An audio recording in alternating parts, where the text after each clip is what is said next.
শ্রী শ্রী গৌর গোবিন্দ মকরন্দ মাধুর্য লীলালভ্যেষু সজ্জন বৈষ্ণব বৃন্দ শ্রদ্ধেয়া মাতৃমণ্ডলী চরণে প্রণাম পূর্ব রাধা দামোদরের অশেষ অনুকম্পায় পুণ্যত্বয়া দামোদর মাসে দামোদর ব্রত উপলক্ষে মাসব্যাপী যে হরিকথা শ্রবণের আস্বাদন সুযোগ আমরা পেয়েছি তার অদ্যকালের কথা শুভ সূচনা করছি। পূর্বদিন শ্রীমদ ভাগবতের দশম স্কন্ধের প্রাণস্বরূপ শ্রী ভগবান গোবিন্দের সর্বশ্রেষ্ঠ লীলা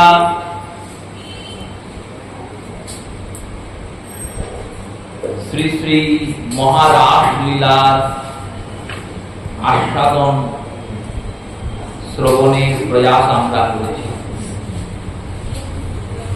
এই মহারাজ লীলার অন্তে পরীক্ষিত মহারাজ প্রশ্ন করলেন,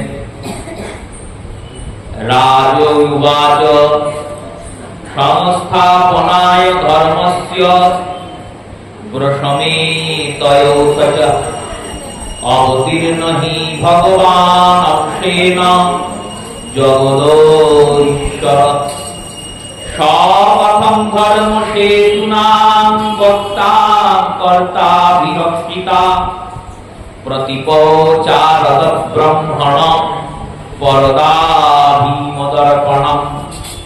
আপ্তকাম যদুপতি কৃতমাম বয়যুগস্মিত কিমপি প্রায় একং ন সংশয় ছিন্দি সুব্রত। মহারাজ পরীক্ষিত বললেন, ভগবান জগদীশ্বর অনাদি আদি সচ্চিদানন্দ ঘন শ্রী গোবিন্দ তিনি তো ধর্মকে সংস্থাপন করার জন্য জগতে আসেন। এই ধর্ম সংস্থাপনকারী শ্রী গোবিন্দ জগতে এসে এই কি লীলার আস্বাদন করছে আর কি বা আস্বাদন করাচ্ছে? হে মহাত্মন, হে ব্রহ্মনিষ্ঠ, কৃপা করে বলুন তিনি যে এই ধর্ম মর্যাদার প্রবক্তা হয়ে ধর্মের সম্পূর্ণ বিপরীত পরস্ত্রীর স্পর্শ করে নিত্য আদি ক্রিয়া সম্পাদন করছেন, তিনি আত্মকাম, তিনি বাহ্য বস্তুর কামনাই যার মধ্যে নেই, সে এই রকম কামিনীগণের সঙ্গে এই বিলাস রথে কি করে প্রবৃত্ত হলেন? শ্রী সুখদেব গোস্বামীপাদ চিন্তন করলেন, আর এনাকে লীলার আস্বাদন করানো যাবে না। আমি বারংবার এই লীলার সূচনাতেই বলেছি, ভগবান পিতারাত্রি শরদ উৎফুল্ল মল্লিকা লীলাটি কার না ভগবানের। আর এই লীলাতে যে গোপীগণ আছেন তারা কোনো সামান্য নারী নন, যিনি নায়ক তিনিও কোনো সামান্য নায়ক নন, তিনি স্বয়ং পরমাত্মা। আর যারা গোপীগণ আছেন তারা স্বয়ং ভক্ত স্বরূপা গোপী। এই লীলাতে ভক্ত আর ভগবানের মিলন হচ্ছে, আত্মার সঙ্গে পরমাত্মার মিলন হচ্ছে। কিন্তু এই রাজার রাজবুদ্ধি তো দিনরাত বিষয়ে নিবদ্ধ ছিল, তাই রাজবুদ্ধিতে এই লীলাকে আস্বাদন করতে পারল না। তাই শ্রী সুখদেব বলতে শুরু করলেন, শ্রী শুক উবাচ ধর্ম বিধি বিক্রম দৃষ্ট ঈশ্বরাণাং চ সাহসম তেজঈশানং দোষায় পুণ্যে সর্বভুজং যথা। রাজাকে বললেন, রাজা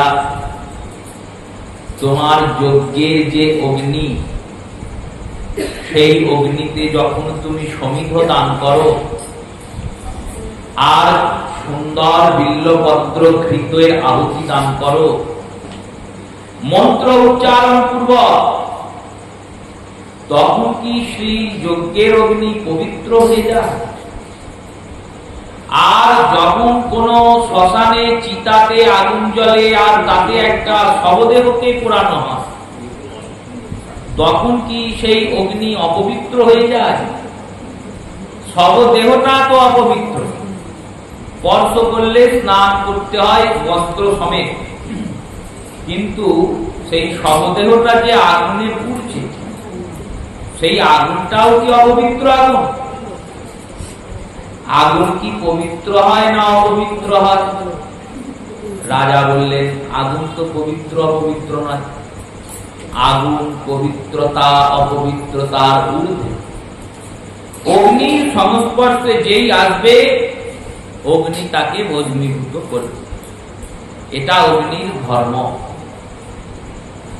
শ্রী সুখদেব বলছেন, তেমনি ভগবানের সংস্পর্শে যেই আসবে সেই মুক্ত হয়ে যাবে, কারণ এটা ভগবানের ধর্ম। ভগবান যখন কাউকে বধ করেন তখন সে মুক্ত হয়ে যায়, আর ভগবান যখন কাউকে অনুরাগ পূর্বক আগ্রহ পূর্বক নিজ চরণে স্থান দেন তখন সে মুক্ত হয়ে যায়। মুক্ত হওয়ার জন্য ভগবানের কাছে যাওয়া দরকার। একটা নর্দমার কীট নর্দমায় পড়ে আছে, কেউ তাকে ভালো বলে না, কেউ তাকে চায় না, ঘেন্নাই করে। যদি কোনো কারণে ওই নর্দমা থেকে উঠে বাড়িতে চলে যায়, সবাই মার্জনী দিয়ে ঝাঁটা দিয়ে তাকে দূর দূর করে তাড়িয়ে দেয়। এবার সেই নর্দমার কীটটা নর্দমায় পড়ে থাকে আর ভাবে, আমি তো নর্দমায় জন্মিয়েছি, এটাই আমার জন্মস্থান, এটাই আমার কর্মস্থান, এই জন্মস্থান কর্মস্থানেই আছি, তাতে লোকে এত ঘেন্না করছে কেন? আমার জন্মস্থানটার কর্মস্থানটা ঘৃণিত, আমি যেখানে জন্মিয়েছি সেটা ঘৃণিত জায়গা, যেখানে কর্ম করছি সেটা ঘৃণিত জায়গা, তাই ঘৃণা করছি। বর্ষাকাল এসেছে, বৃষ্টি পড়েছে, বৃষ্টির জলে নর্দমা প্লাবিত হয়ে গেছে, আর নর্দমার ওই কীটটা ভাসতে ভাসতে নর্দমার জল গিয়ে গঙ্গায় পড়েছে, কীটটাও গিয়ে গঙ্গায় পড়েছে। এবার কোন এক ব্যক্তি ওই গঙ্গার জল ঘটিতে ভরেছেন আর কীটটা ওই ঘটিতে পুরা হয়ে গেছে, সেই জলটা নিয়ে গিয়ে ঢেলেছেন মহাদেবের মাথায়, আর কীটটাও পড়ে গিয়েছে মহাদেবের মাথায়। এবার ওই নর্দমার কীটটা যে মহাদেবের মাথায় গিয়ে পড়লো, তাহলে কি মহাদেব অপবিত্র হয়ে গেল? বলল না, হয় না। কেন? শাস্ত্র বললেন, গঙ্গাকে স্পর্শ করে ও পবিত্র হয়ে গেছে, ওর অপবিত্রতা চলে গেছে, ও তো স্পর্শ করতে চায় না। বৃষ্টির জল ওকে ভাসাতে ভাসাতে নিয়ে এসেছে। তেমনি আমরা বিষয় রূপ নর্দমাতে পড়ে আছি, দিবারাত্র মায়া বিষয়ে গুঞ্জন করে চলেছি। এতে কি আমাদের কোনো দোষ আছে? বলল, আমাদের দোষ আছে পূর্ব কর্মফল। আর দোষও সম্পূর্ণ দেওয়া যায় না, কারণ বিষয়ই তো সবাইকে জন্মাতে হবে। সাধুরাও তো এই সংসারই জন্মিয়েছে, আকাশ থেকে তো আর টপকায়।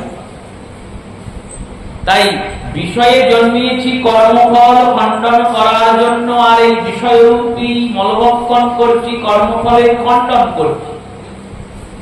এই রকম চলতে চলতে যখন ভাগবত রূপী বাড়ির বর্ষণ হয়, তখন আমরাও ভাসতে ভাসতে ভাসতে ভাসতে সেই গঙ্গা যার পদ থেকে এসেছে তার পদে যদি একবার চলে যেতে পারি, তাহলেই আমাদের জীবন সার্থক হবে। এবার তিনি যখন কাউকে ডাকছেন, সেই ডাক উপেক্ষা করে যদি কেউ না যায়, তার থেকে মহামূর্খ কেউ নেই। গোপীরা তো আর মূর্খ নয়, গোপীরা ভক্ত শিরোমণি, তাই তারা সেই ডাক শুনে গিয়েছেন। নয়ো সুখরুং কৃষ্ণ মহিতাশ্রমায়য়া মন্যমানা সর্বস্থানম স্বানস্বানন্দরণব্রজতটো। বললেন ব্রজবাসী গোপীগণ ভগবান শ্রীকৃষ্ণের প্রতি সামান্যতম দোষ দৃষ্টি করেন না। কেউ চিন্তা করেন নাই যে ভগবানের কোনো দোষ আছে। চুরি করে যখন ননি খান তখনও কেউ ভাবেন না যে গোবিন্দ দোষের কাজ করেন। যখন স্ত্রীদের ব্রজ স্ত্রীদের বস্ত্র চুরি করেন তখনও ভাবেন না যে এটা ভগবান খারাপ করেছেন। যখন এই মহারাজ লীলার আস্বাদন করছেন তখনও তারা কোন দোষ দর্শন করেন না। কেন করেন না? বললেন তারা শুদ্ধ ভক্ত। কালো রঙের চশমা পরলে জগৎটা কালো দেখায়, সাদা চশমা পরলে তবে তো জগৎ সাদা দেখতে পাবে। তেমনি বিষয় চশমা যদি আমাদের চোখে থাকে তাহলে আমিও জগৎকে বৈষয়িক দেখব। আমার এই অন্তঃকরণটা যেমন হবে, আমার দৃষ্টিটা দৃষ্টিভঙ্গিটাও তেমন হবে। আর আমার অন্তঃকরণটা যদি স্বচ্ছ সুস্থ সুন্দর হয় তাহলে দৃষ্টিভঙ্গিটাও সুন্দর হবে। দোষ নিরূপণ করাটা আমাদের স্বভাব। কেন বললে আমরা দোষে দোষী। যে যত দোষ খোঁজে জানবেন সে ততটাই দোষী। যে যতটা খারাপ বলছে কাউকে, প্রত্যেক বস্তুতেই খারাপকে বের করে, তার ভিতরটাও ততটাই খারাপ। তাই প্রতিটা বস্তুই খারাপ দেয়, ভালো দেখতেই পারে না। দোষ নিরূপণতা, দোষ খুঁজে বের করা, দোষ দেওয়া, এই দোষ দিতে দিতে আমরা ভগবানকেও দোষ দিব। উঠতে উঠতে উঠতে উঠতে বাড়তে বাড়তে একবারে গোবিন্দ ফিরে আর চলে যায়, গোবিন্দকেও দোষ দিই। বাড়তে বাড়তে বাড়তে বাড়তে শ্রী গুরুকেও দোষ দিয়ে ফেলি। গুরুর বিক্রিয়া যদি দেখো কখনো, তথাপি অবজ্ঞা না করো কদাচন, লোসব কথা ভুলে যাও। গুরু বিক্রিয়া হলে তাহলে দোষ বললেন গুরু দোষ, তাতে গুরু কিছু জায়গায় তোমারই ভজনটা নষ্ট হবে। কেন হবে? বললেন দেখো তুমি শাস্ত্র বিরুদ্ধ আচরণ করেছো। এই কাজটাই শ্রী পরীক্ষিত আচরণ করছে। এবার সুখদেব গোস্বামী পাত্র গুরুদেব, তিনি দেখছেন আমার শিষ্যটা গোল্লাই যাবে, তাই ধমক ধমক দিচ্ছেন। বলছেন গোপীরা কখনো ভগবানের দোষ দেখেন নাই, যে ভগবানের দোষ দেখে সে ভক্তই না। এর মানেটা কি? বলে এর মানে তিনি বুঝিয়ে দিলেন তুমি দোষ দেখছো, তার মানে তুমি এখনো ভক্ত হওনি। তুমি এখনো গোবিন্দের দোষ দেখছো, তোমার মধ্যে ভক্তি আসে না। নায়শঙ্খ ব্রহ্মরাত্র উপাদিতে বসুদেবানুমোদিতা নয়াচনন্ত যুগপ্র সগৃহণং ভগবদ প্রিয়া। ব্রহ্মার রাত্রির সমান সেই রাত্রির ক্রম শেষ হয়ে গেল, ব্রহ্ম মুহূর্ত উপস্থিত হলো। গোপীরা অনিচ্ছা সত্ত্বেও ভগবানের আজ্ঞায় নিজ নিজ ভবনে প্রত্যাবর্তন করলেন। এই বলে এই মহারাজ লীলাতে শ্রী সুখদেব গোস্বামী পাদ বিশ্রাম দিচ্ছেন। প্রথমে বলেছেন ভগবান ও পিতারা, ভগবানের রাত্রি, আর অন্তে বললেন ব্রহ্মরাত্রি উপাদিত, এই ব্রহ্মের যে রাত্রি, এই যে ব্রহ্মরাত্রিতে গোপীদের সঙ্গে গোবিন্দের মিলন হলো, এই যে ব্রহ্মরাত্রিতে ভক্তের সঙ্গে ভগবানের মিলন হলো, এই যে ব্রহ্মরাত্রিতে সাধক সিদ্ধ হলেন, রাস মানে সিদ্ধি লাভ, ভগবত দর্শন। এই ভগবত দর্শনের পর ভগবান কি করলেন? বললেন ভগবান গোপীদেরকে বাড়ি পাঠিয়ে দিলেন, গৃহে পাঠিয়ে দিলেন। তাদের ইচ্ছা নাই তবুও পাঠালেন। কেন? তারা যদি গৃহে যায় তবে বিষয়ীদের মুক্ত করতে পারবে। দৃষ্টান্ত দিয়ে শ্রী রসিক শিরোমণি বিশ্বনাথ চক্রবর্তী পাদ বলছেন, শোনো, এক জায়গাতে একটা স্থানে 1 লক্ষ লোক আছে, আর 1 লক্ষ লোকেরই হাত বাঁধা, পা বাঁধা। এবার কে কাকে খুলবে? 1 লক্ষ লোক বসে আছে, তাদের হাতগুলো বাঁধা, পা গুলো বাঁধা। ওই লোকগুলো যদি 1 ঘন্টা 2 ঘন্টা 10 ঘন্টা 24 ঘন্টা 2 দিন 10 দিন 1 মাস 1 বছর থাকে, কেউ কাউকে মুক্ত করতে পারবে? বললো পারবে না। কেন? সবাই তো মাথা খুলবে কে কাছে? কিন্তু ওই 1 লক্ষ লোকের মাঝখানে যদি একটা মুক্ত ব্যক্তি, যার হাত বাঁধা নাই পা বাঁধা নাই, সে চলে যায়, কি হবে? কিছুক্ষণের মধ্যে সবারই হাত পা খুলে যাবে। কি করে খুলবে? বলল সেই মুক্ত ব্যক্তিটা গিয়ে 10টা লোকের হাত পা বাঁধা খুলে দেবে। ওই 10টা লোক আবার 10টা করে 100টা লোকের হাত পা খুলবে। ওই 100টা লোক আবার 100টা করে 100টা, কিছুক্ষণের মধ্যে সবার হাত পায়ের বন্ধন খুলে যাবে। তেমনি এই মাইক জগতে অধিকাংশ জন জীবই হচ্ছেন মায়াবদ্ধ জীব, মায়াতে আবদ্ধ। আমরা আবদ্ধ হয়ে আছি অষ্টপাশে, লজ্জা, ঘৃণা, মান, শোক, কুল আদি পাশিত বন্ধিত হয়ে আছি। আমাদের ভববন্ধনে আবদ্ধ আমরা, আমাদের ভববন্ধন মোচনের উপায় নাই। উপায় কি করে হবে? যদি গোবিন্দ কোন ভক্তকে আমাদের মাঝখানে পাঠিয়ে দেন, তিনি 10টা ভক্ত করে যাবেন, 10টা ভক্ত আর 10টা করবে, 10টা থেকে আর 10টা, এইভাবে দেখবে একদিন এই জগতের সবাই ভক্ত হয়ে যাবে। যদি সত্য ভক্তের আগমন হয়, ভক্তি প্রচার অবশ্যই হবে। তেমনি গোবিন্দ দেখলেন এই গোপীরা কৃষ্ণা অনুরাগিনী গোপী, কৃষ্ণ প্রাপ্তা, এনারা যদি গিয়ে ব্রজে বাস করেন, এনাদের হৃদয়ের যে অনুরাগ, সেই অনুরাগ ব্রজের অন্যান্য গোপীদের মধ্যে সিঞ্চন। এবার চিন্তন করুন, 4 প্রকারের গোপীরা গিয়ে উপস্থিত হয়েছিলেন রাসে, 5 প্রকারের। প্রথমত 2 প্রকার, নিত্য সিদ্ধা, সাধন সিদ্ধা। এবার নিত্য সিদ্ধারা ফিরে গেলেন নিজ নিজ আলয়ে, ললিতা, বিশাখা, চম্পা, চম্পকলতিকা, তুঙ্গ বিদ্যা, অন্দুরেখা আদি। সাধন সিদ্ধা যারা, এই সাধন সিদ্ধার মধ্যে 4 প্রকারের গোপী আছে। বেদ পর্বা, ঋষি পর্বা, দেব পর্বা আর সাধন পর্বা। এই বেদ পর্বারা নিজের ঘরে ফিরে গেলেন। বেদ পর্বারা বেদের ঋচা, তো বেদের মন্ত্র, তারা গোপী হয়ে এসেছিলেন। এবার ফিরে গেলেন, কোথায় গেলেন? বলল ওই বেদের মন্ত্র হয়ে পুনরায় বেদ রূপী ঘরে ফিরে চলে গেলেন। আর ঋষি পর্বা গোপীরা বলল, যারা গোপী হয়ে এসেছিলেন তারা পুনরায় ঋষিত্ব প্রাপ্ত হয়ে ঋষি হয়ে গেলেন। এই ঋষি পর্বা গোপীদের মধ্যে মহর্ষি আদি কতজন মহর্ষি, রাজর্ষি, দেবর্ষি সবাই এসেছিলেন, সবাই ফিরে গেলেন, সবাই ঋষি পর্বা। এই ঋষি পর্বাদের মধ্যেই সুখদেব গিয়েছিলেন, কারণ সুখদেব স্বয়ং ঋষি, পরমহংস চূড়ামণি, যোগীগণ। দেব পর্বারা, দেব দেবীরা যারা গোপী হয়ে এসেছিলেন, তারা দেবত্ব প্রাপ্তি করে পুনরায় দেবতার স্থানে ফিরে গেলেন, মহাদেব চলে গেলেন, গোপী ছিলেন মহাদেব। এবার 4র্থ প্রকারের যে সাধন পর্বা গোপী, যাদের নাম সাধন পর্বা, সাধন সিদ্ধায়। এই সাধন পর্বা গোপী কারা?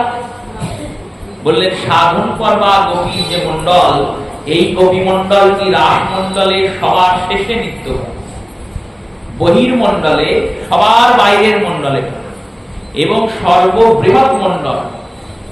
এই সাধন পর্বা গোপী মন্ডলটি সব থেকে বড় মন্ডল। কেন? এই গোপী মন্ডলটা নিত্য বৃদ্ধি হয়। এই সাধন পর্বা গোপীর যে মন্ডলটা, এই সাধন পর্বা গোপী মন্ডলীটি নিত্য বর্ধয়মান। তখন যে কজন নৃত্য করেছেন সেই কজনই এখনো আছেন, নানা আরো অনেক বেড়ে গেছে। কি করে বাড়ছে? বললো সাধনা করতে করতে সাধক যখন সিদ্ধ হয়ে যায়, তখন মঞ্জুরি স্বরূপ ধারণ করে ওই গোপীদের মধ্যে গিয়ে সম্মিলিত হয়। এবার রাস অন্তর্ধান হওয়ার পর, রাস বিশ্রাম হওয়ার পর, গোবিন্দ যখন এনাদের বললেন ফিরে যেতে, যারা গোয়ালার গোপী ছিল, গোকুলের গোপী ছিল, গোকুলে চলে গেল। যারা ইহজগতের গোপী নয়, শুধু ভগবত লীলা স্মরণ করতে করতে সেখানে পৌঁছিয়েছিলেন, বললো তারা ওই স্মরণ লীলা সাঙ্গ করে নিজ দেহে আবার ফিরে চলে নিজের দেহে এসে ভজনের প্রকাশ করতে শুরু করলেন, ভজনের প্রবাহ করতে শুরু করলেন। ভজন এইভাবেই হয়। সিদ্ধ গোবর্ধন দাস বাবার এক শিষ্য কাঁদতে কাঁদতে গুরুদেবের কাছে পৌঁছিয়েছেন। শ্রী গুরুদেব বলছেন, কাঁদছো কেন? এত কি কষ্ট হয়েছে? আমার আর ভজন থাকলো না, ভজন আজকে হয় নাই, ভজন নষ্ট হয়ে গেল। কি হয়েছে? ভজন নষ্ট হয়ে গেল। কার্য কেন তো ভজন নষ্ট হয়ে গেল? কি হয়েছে? আপনি আমাকে একটা সেবা দিয়েছিলেন, রাধারানী কিঙ্করী হয়ে, রাধারানীর দাসী হয়ে আমি শ্রীমতীর বাজুবন্ধ, বাম হাতের বাজুবন্ধটি পরাতাম প্রতিদিন। এটাই আমার সেবা। সাধন দেহে ভাবিবে যাহা, সিদ্ধ দেহে পাইবে তাহা। প্রতিদিন এই রূপী আমি স্মরণ করি, নিত্য ভজন ক্রমে এটাই স্মরণ করি। শ্রীমতীর বাজুবন্ধটিকে আমি পড়াচ্ছি। এই করতে করতে করতে করতে দীর্ঘ কাল কেটে গেছে। আজকে কি হয়েছেন জানেন? কি হয়েছে না, আজকে আমি যখন বাজুবন্ধটা তুলেছি, তুলে রাধারানীকে পড়াবো বলে রাধারানীর পাশে গিয়ে দাঁড়িয়েছি, আর দাঁড়ানোর পরে বাম হাতে স্পর্শ করে এবার বাজুবন্ধটাকে ওপরে তুলে বাজুবন্ধটাকে বাঁধতে যাচ্ছি, সেই সময়ে শ্রীমতী রাধারানী আমার দিকে তাকিয়েছে। আর যেই আমার দিকে তাকিয়েছেন, আমিও রাধারানীর দিকে তাকিয়েছি। বাজুবন্ধের গিঁটটা দিতেই পারিনি, ওইভাবেই দাঁড়িয়ে আছি। যখন আমার সম্বিত ফিরল, দেখলাম এক প্রহর কাল পার হয়ে গেছে, আমার তো সেবা করা হলো না। আমার যে সেবাটা ছিল সেটা তো করা হলো না। রাধারানীর ওই বদনদর্শন করে, ওই বদনদর্শন করে আমি সব ভুলে গেলাম। এক প্রহর কাল 3 ঘন্টা পার হয়ে গেল, কাঁদতে কাঁদতে এলাম, হে গুরুদেব, আমার তো সেবা হলো না, আমার তো ভজন হলো না। শ্রী গুরুদেব বলছেন, আজকেই তোমার ভজন হয়েছে। এতদিন তো তুমি কল্পনা করতে। দেখুন, কল্পিতম সংকল্পিতম দৃঢ়চিত্ত তদস্থ প্রাপ্তি, উপনিষদের বাক্য। যেটা তুমি কল্পনা করবে সেটারই সংকল্প করবে, যেটা সংকল্প করবে সেটাই তুমি পাবে। এই সংকল্প করলে যদি তাই পাওয়া যায়, তাই শাস্ত্র বাক্যকে সিদ্ধান্ত করে গোস্বামীগণ, মহাজনগণ বললেন, আমরাও সাধক দেহে চিন্তা করব, কল্পনা করব। এই চিন্তা করতে করতে করতে করতে যেদিন গোবিন্দের কৃপা হয়ে যাবে, সেদিন তুমি সিদ্ধ হয়ে রাসস্থলিতে কিঙ্করী হয়ে রাধা গোবিন্দের চরণে চলে যাবে। এটাই ভজন, এইটাই ভজন। এতদিন তুমি কল্পনা করেছো, আজকে বিশ্বভানুনন্দিনী কৃপা করে তোমাকে দর্শন দিয়েছেন, দর্শন দিয়েছেন বলেই তুমি সব ভুলে গেছো। রাধারানীর রূপের মাধুরী এমন, গোবিন্দ সব ভুলে যায়, আর তুমি তো সামান্য জিনিস। তুমি দর্শন করেছো, তোমার ভজন আজ সিদ্ধ হয়েছে। তাই এই সাধুদের কেউ ভগবান পাঠিয়ে দিলেন নিজ নিজ ধামে, নিজ নিজ স্থানে। ভগবানের লীলা তো অনিত্য নয়, যে হয়ে গেছিল আর হয়নি। আমরা যেটা শুনছি এটা অতীতকালের কোন লীলা নয়। আমরা যদি ভাবি এ রাসলীলা তো হয়ে গেছে, তারপরে বললেন না না হয় নাই, এই লীলা চলছে। যে যে লীলাগুলো আমরা শুনছি সেই সব লীলা চলছে। দামোদর লীলা চলছে। কোন না কোন ব্রহ্মাণ্ডে, কোন না কোন স্থানে গোবিন্দ এখনো এই নিয়ম সেবার মাসে, এই দামোদর মাসে নামে বন্ধিত হচ্ছেন। কোন না কোন ব্রহ্মাণ্ডে গোবিন্দ রাসলীলাতে রাস উৎসব করছেন। লীলা নিত্য, ভগবান নিত্য, ভগবানের নাম নিত্য, ভগবানের রূপ নিত্য, ভগবানের লীলা নিত্য, ভগবানের ধাম নিত্য। একটা তো ব্রহ্মাণ্ড নেই, অনন্ত কোটি ব্রহ্মাণ্ড। আর এই অনন্ত কোটি ব্রহ্মাণ্ডের এক এক ব্রহ্মাণ্ডে এক এক কল্পে ভগবানের এক এক অবতার লীলা। এক এক কল্পে এক এক অবতারের কোথাও এখানে কলিযুগ চলছে, মানে কলিযুগই সব জায়গায় চলছে তা নয়, কোথাও সত্যযুগ চলছে, কোথাও দ্বাপরও চলছে। বৈচিত্র্যময় গোবিন্দের লীলা। শ্রী সুখদেব এইভাবে মহারাস লীলাকে বিশ্রাম দিয়েছেন। এই মহারাস লীলা শ্রবণের মাহাত্ম্য বর্ণনা করে বলা হয়েছে, এই লীলা শ্রবণ করলে কামের উপরেই জয় প্রাপ্তি। এই মহারাজ লীলা আস্বাদন করিয়ে শ্রী সুখদেব বলছেন, বিকৃতম ক্রীতম ব্রজবধূ ভীতার চ বিষ্ণু শ্রদ্ধানি শনশুনত্য ব্রণদ্বয়োয় ভক্তিং পরাং ভগবতী প্রতিলভা কামং হৃদয়ামস্ত চরণাবধীর। পরীক্ষিত এই ব্রজবধূদের সঙ্গে কেন বললেন এই লীলার কথা, কেন এই লীলার ফলের কথা বললেন? বললেন দেখো, আমরা ভাববো এটা কি রকম কথা ভগবানের শুনছি আমরা, ভগবান নাচ করছেন, ভগবান কবিদের সঙ্গে বিহার করছেন, ভগবান কবিদের সঙ্গে শয়ন করছেন, তাম্বুল সেজে দিচ্ছে কবিরা, সেই তাম্বুল সেবা করছেন। এইসব যখন শুনবো আমাদের মস্তিষ্ক বিকৃত হবে। তাই বিকৃত যাতে না হয় লীলার ফল বলছেন, বললেন এই ব্রজস্ত্রীদের সঙ্গে ভগবানের এই লীলা যারা শ্রদ্ধা সহকারে শ্রবণ করে তাদের শ্রীকৃষ্ণের চরণে পরমা ভক্তি লাভ হয়, আর হৃদয়স্থ কামনা বাসনার বন্ধন থেকে তারা মুক্তি লাভ করে। তাই এই লীলা কাম উদ্যাপনকারী নয়, কাম মর্দনকারী। ভগবান এখানে মদনকে মোহন করে এই লীলার সূচনা করেছেন। এটি মদনের মোহন লীলা। ওই মদন মোহন ভগবান কি। এরপর শ্রীমদ্ ভাগবতের ৪৩ অধ্যায়ের সূচনা হয়েছে। আর এই ৪৩ অধ্যায়ে শ্রীশুকদেব বলছেন, শ্রীশুক উবাচ একদা দেবযাত্রায়াং গোপাল জাত কৌতুক অরণ্যাভিরয়ুক্তানি প্রসিদ্ধ অম্বিকাবনম। অম্বিকা বনে অম্বিকা দেবী পূজা করার জন্য নন্দ মহারাজ আদি গোপগণ সম্মিলিত হয়ে অম্বিকা বনে উপস্থিত হয়েছেন। এই দেবী অম্বিকার পূজা করছেন, যোগমায়ার মা মায়া। আর এই অম্বিকা বনে পূজা করাচ্ছেন যখন, কোথায় পূজা করছেন না তত্র স্নাতা সরস্বত্বা দেবং পশুপতিং বিভুম অনায়ার্চনাদভীতং দেবীং চ নিপত অম্বিকানং। সরস্বতী নদীতে স্নান করে নন্দ মহারাজ আদি গোপগণ তারা অম্বিকা দেবী পূজা করলেন। প্রশ্ন হতে পারে, সরস্বতী নদী কি করে ব্রজে থাকবে? এই সরস্বতী নদী তো একমাত্র বদ্রীনারায়ণে দর্শন দেন, আর তারপরে সুপ্ত সলীলা হয়ে মাটির তলা দিয়ে এসে প্রয়াগরাজে মিলিত হন। কিন্তু ব্রজের বিভূতিটা এমন, ভগবানের কাছে যখন নন্দ রাজ আর মা যশোদা বলেছেন, কৃষ্ণকে বলেছেন, কৃষ্ণ আমাদের মনে খুব ইচ্ছা। কি ইচ্ছা মা? না আমরা 4 ধাম যাত্রা করি। গোবিন্দ বলছেন 4 ধাম কি কি? প্রথম ধাম বদ্রীনারায়ণ, দ্বিতীয় ধাম হচ্ছেন দ্বারকা। দ্বারকা তো সৃষ্টি হয়নি এখন, কিন্তু 4 ধাম নিত্য।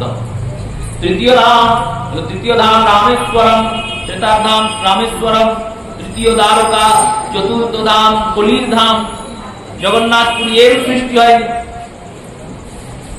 কলিযুগ আসবে তবে তো জগন্নাথপুরী হবে। তা না, এই 4 ধাম নিত্য ধাম। সত্য যুগেও ছিল, ত্রেতাতেও আছে, তারপরেও আছে, কলিযুগ। কলির ধাম জগন্নাথ মানে কলিযুগে ইনি অবশ্যই সৃষ্টি হয়েছেন, কিন্তু এর পূর্বেই এই ধাম ছিল। এই ধামের মহত্বতা কলিযুগে অধিক। যেমন নাম শুধু কলিযুগেই আছে তা নয়, সত্যেও নাম ছিল, ত্রেতাতেও নাম ছিল, তারপরেও নাম ছিল, কিন্তু কলিতে নামের ফল অধিক। এই কলির মূল আশ্রয় নাম। 4 ধামের যাত্রা করলে খুব ভালো হতো।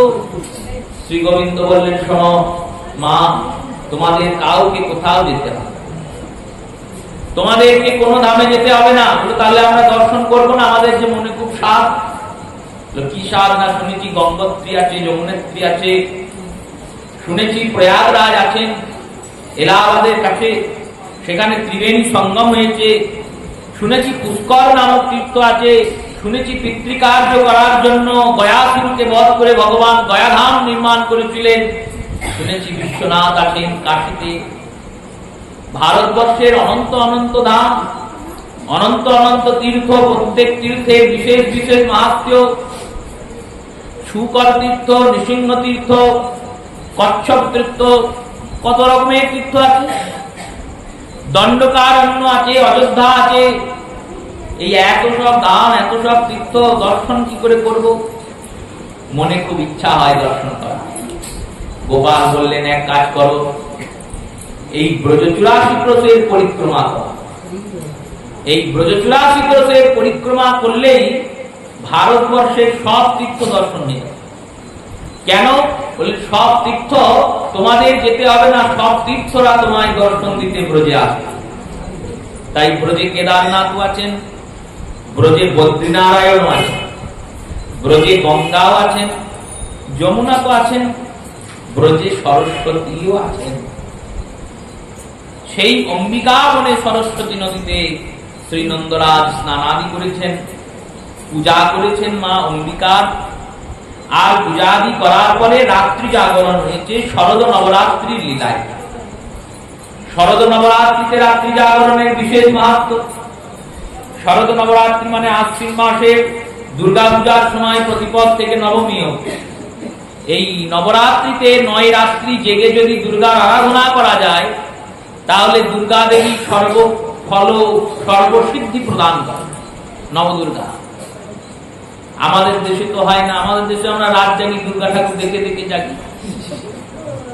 এখানে ঠাকুর, ওখানে ঠাকুর, সেখানে ঠাকুর, লাইন দিয়ে ঠাকুর দেখি। মনের আনন্দে ভালো মন্দ, ভালো খাই মন্দও খাই। আমরা তো মন্দ খাই না, ভালোটাই খাই। কেউ কেউ মন্দও খেয়ে নেয়। দুর্গা পুজো চলছে, সবকিছু খাওয়া দাওয়া করি, আনন্দ ফুর্তি করি। আর পশ্চিমবঙ্গের বাইরে যেখানে নবরাত্রি পালন হয়, তারা রাত্রি জাগরণ করে, ব্রত রক্ষা করে, ব্রতের খাদ্য গ্রহণ করে, দেবীর নাম কীর্তন গানাদি করে, সপ্তশতী পাঠ করে, চণ্ডী পাঠ করে। তাদের আয় উন্নতি হচ্ছে, আর আমরা যে আমাদের জিনিস হারিয়ে ফেলছি, আমাদের অবনতি হচ্ছে, আর হয়ে যাচ্ছে। শ্রী নন্দরাজ অম্বিকা বনে গিয়েছেন, পূজাদি করেছেন। রাত্রি জাগরণের পর সবাই শয়ন করেছেন। যখন শয়ন করেছেন, তখন এক ভয়ঙ্কর সর্প এসে নন্দরাজকে গিলতে শুরু করেছে। আর যখন এই নন্দরাজকে গিলতে শুরু করেছেন, তখন শ্রী নন্দরাজ বলেছেন কি, ভগবানকে ডেকেছেন চিৎকার করে, কৃষ্ণ কৃষ্ণ রক্ষিতং মম সর্পাদং সনাতন সুতম। কৃষ্ণ, আমাকে এই সর্প গিলে খেয়ে। এই যখনই বলেছেন না, তখন ভগবান শ্রীকৃষ্ণ দেখেছেন পিতাকে সাপে গিলছে। এই যেই দেখতে পেয়েছেন, ছুটে গিয়েছেন, আর গিয়ে সাপের মাথায় পা দিয়েছেন। আর যেই না সাপের মাথায় পা দিয়েছেন, অমনি সর্পের দেহটা নাশ হয়েছে। ভগবান সর্পকে মুক্ত করেছেন। বলিয়ে ভক্তবৎসল ভগবান কি। সর্পের দেহ নাশ হয়েছে। সর্পকে জিজ্ঞাসা করেছেন, আপনি কে? সর্প বলেছেন, আমার নাম সুদর্শন, আমি গন্ধর্ব লোকে বাস করতাম। একদিন আসছিলাম, এক ঋষি আমাকে অভিশাপ দিয়েছিলেন। ঋষির সামনে দিয়ে এঁকে বেঁকে হাঁটছিলাম, তো ঋষি বলছেন, তুমি আমাকে ভ্যাংচাচ্ছ। আমার একটু পাটা ভাঙা বলে, খঞ্জ বলে আমি একটু ভেঙে যাই, হেঁটে হেঁটে যাই। তাই এইরকম করে যাই বলে তুমি আমায় ভ্যাংচাচ্ছ, আমাকে ব্যঙ্গ করছো, বিদ্রুপ করছো। বিদ্রোহ করে বলেছিলাম, তুমি কত সুন্দর সাপের মতো বেঁকে চলো। বললেন, বিদ্রোহ করে যেই না বলেছি, উনি অভিশাপ দিয়েছেন, যাও সাপ হও। আমাকে এরকম করে ব্যঙ্গ করলে তুমিও সাপ হয়ে যাও। সেই থেকে সাপ হয়ে ঘুরে বেড়াচ্ছিলাম। বলেছিলেন, যেদিন তুমি কোনো ভক্ত সঙ্গ করবে, সেদিন তোমার উদ্ধার হবে। আজকে নন্দ বাবাকে দেখে ভক্ত সঙ্গ করার আগ্রহে এসেছি। আর নন্দ বাবাকে যেই গিলতে গিয়েছি, ভক্তকে পেয়েছি, ভক্তকে যেই ধরেছি, অমনি গোবিন্দ এসে চরণ দিয়ে আমায় উদ্ধার করে। এটাই সিদ্ধান্ত নিলাম। এরপর শ্রীমদ ভাগবতের 35 অধ্যায় সূচনা করেছেন। 35 অধ্যায়ে শ্রীলীলা সুখ বলছেন।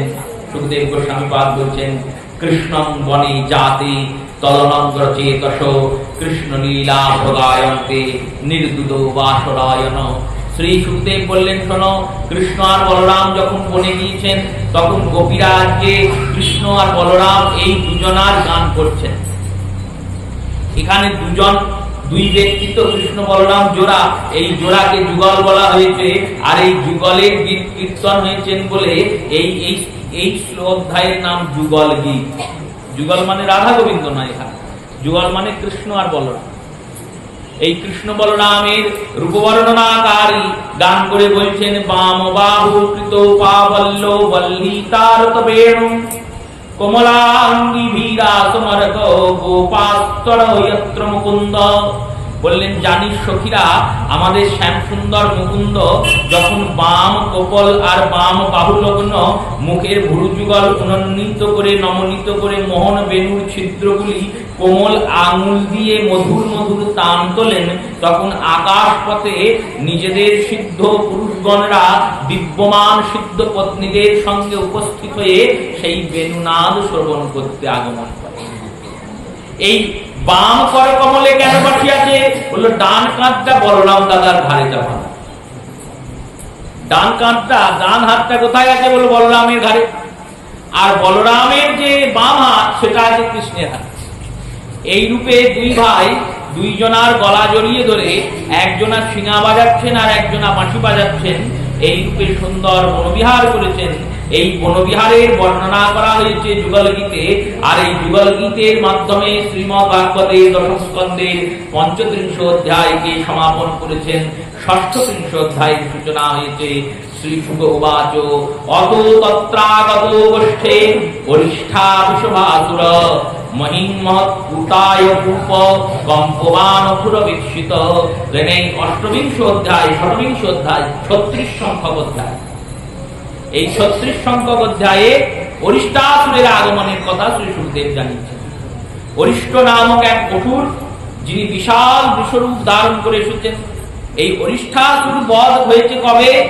অরিষ্টাসুর বধ হয়েছে কার্তিক মাসের কৃষ্ণপক্ষের অষ্টমী তিথিতে, বহুলা অষ্টমী তিথিতে, যেদিন রাধা কুণ্ডের উৎপত্তি হয়েছে।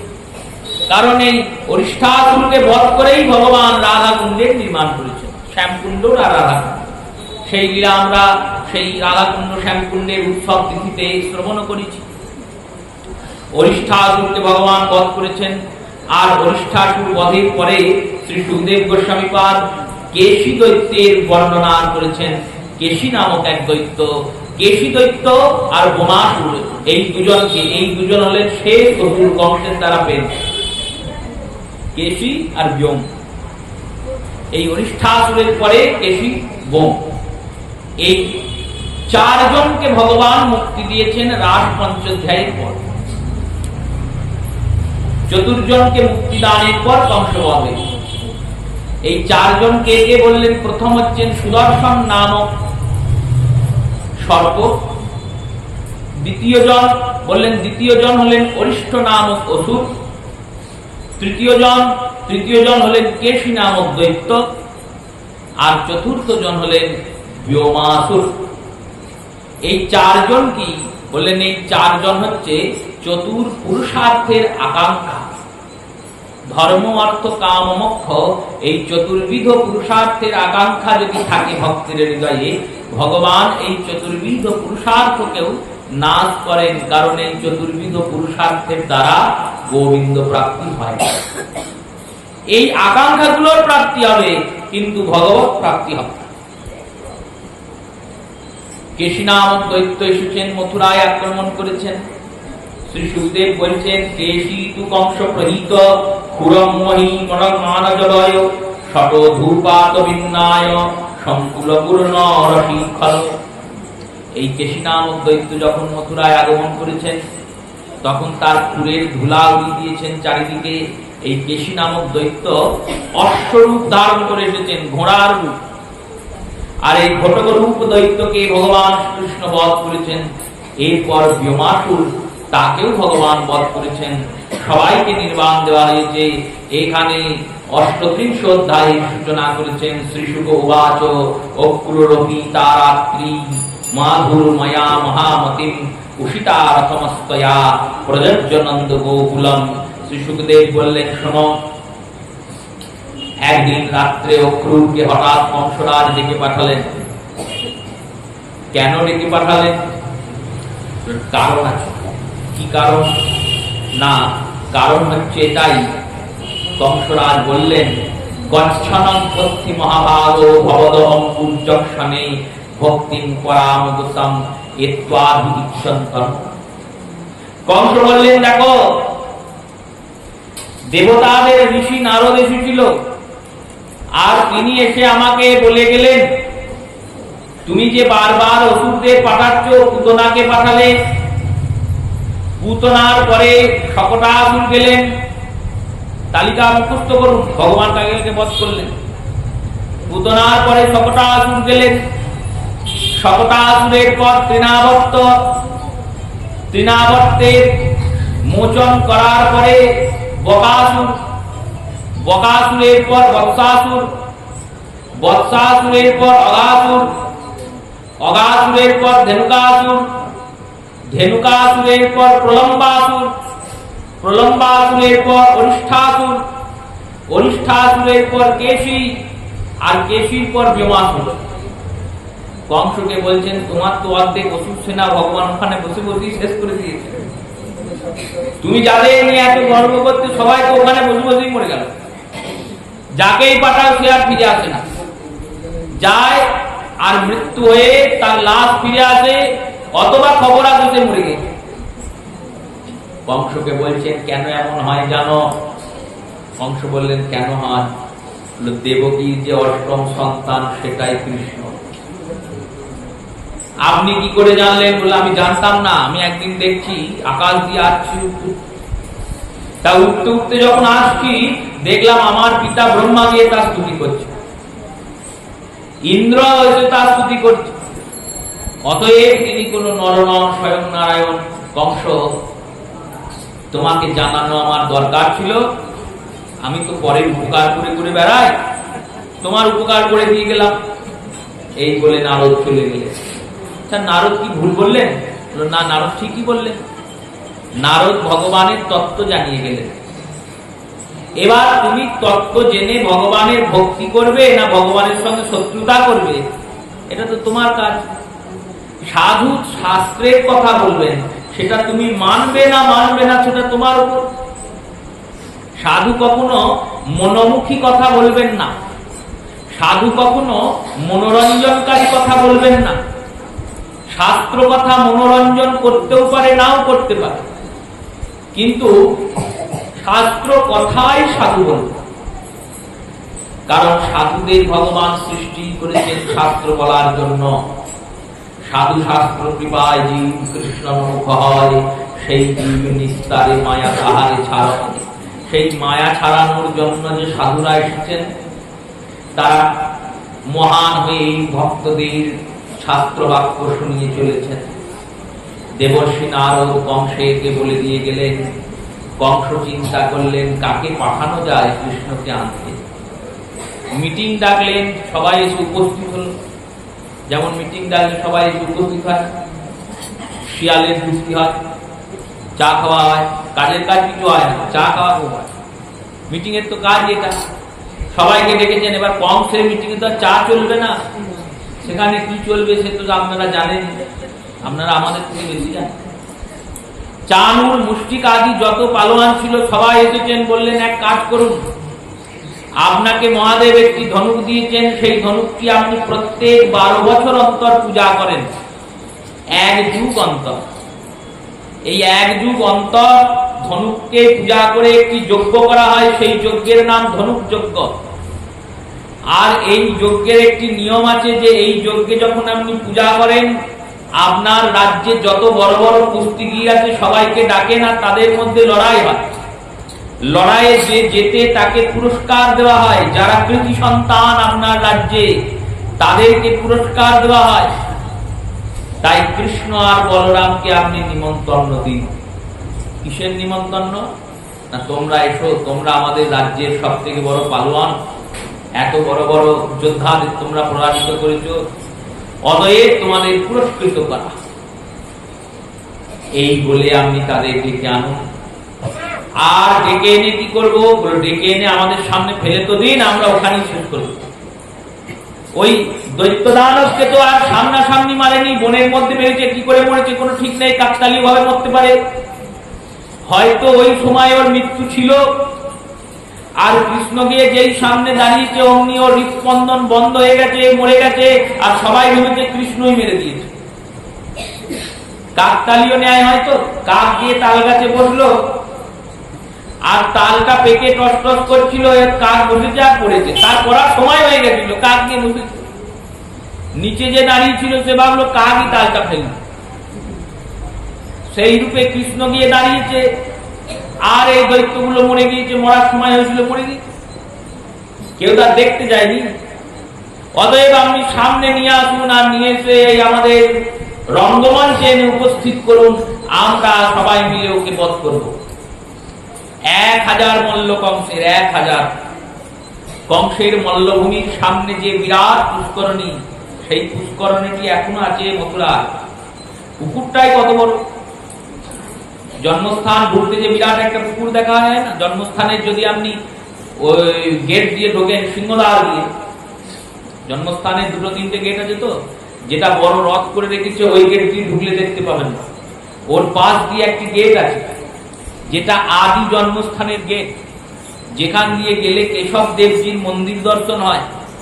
এই কেশব দেবজির মন্দির দর্শন করে যদি জন্মস্থানের পিছন দিয়ে ঢোকেন, তাহলে ওই গলিতেই দেখবেন যেতে গেলে ডান দিকে একটা বিরাট হাতি শুয়ে আছে, হাতির একটা মূর্তি করা আছে শোয়া। ওই গেট দিয়েই ভগবান ঢুকেছিলেন। ওইটাই তখন কংসের রাজার রাজ্যের, কংস রাজার মহলে ঢোকার গেট। এখন তো ভেঙে চুরে বহু কিছু হয়েছে, কারণ যুগের সঙ্গে সবকিছুই ভেঙেছে। আর যেখানে গিয়ে আমরা জন্মস্থান দেখি, ওই জন্মস্থানটি কিন্তু কংসরাজের মহল নয়। অনেকে ভাবেন যে কংসের মহল ওটাই, কংসের মহল ওটা নয়। কংসের মহল মথুরার আর এক প্রান্তে আছে, এখনো সে মহল আছে। যেটি জন্মস্থান সেটি হচ্ছে কংসের কারাগার আর রঙ্গস্থান। রঙ্গস্থান মানে যেখানে প্রতিযোগিতা হয়, রাজা নিয়ে বসেন, পালোয়ানেরা লড়াই করেন, সেটা হলো ওই স্থান। আর ওইখানেই কারাগারে যে বসুদেব দেবকী বন্দিত ছিলেন, ওইখানেই ভগবান জন্মিয়েছেন। কংসের মহল অনেক দূরে। সেই রূপে কংসরাজের সঙ্গে যুক্তি হয়েছে, বললেন তাহলে কাকে পাঠাবো? অক্রুরকে পাঠাবো। কেন না, অক্রুর নন্দ বাবার সখা, আবার বসুদেবের মিত্র, দুইজনারই সখা, তো তাই মধ্যস্থতা করে অক্রুর ঠিক বুঝিয়ে পাঠিয়ে নিয়ে আসবে কৃষ্ণ বলরাম। দুই ভাইকে নিয়ে আসার আমরা দুজন গিয়ে এখানে বধ করব।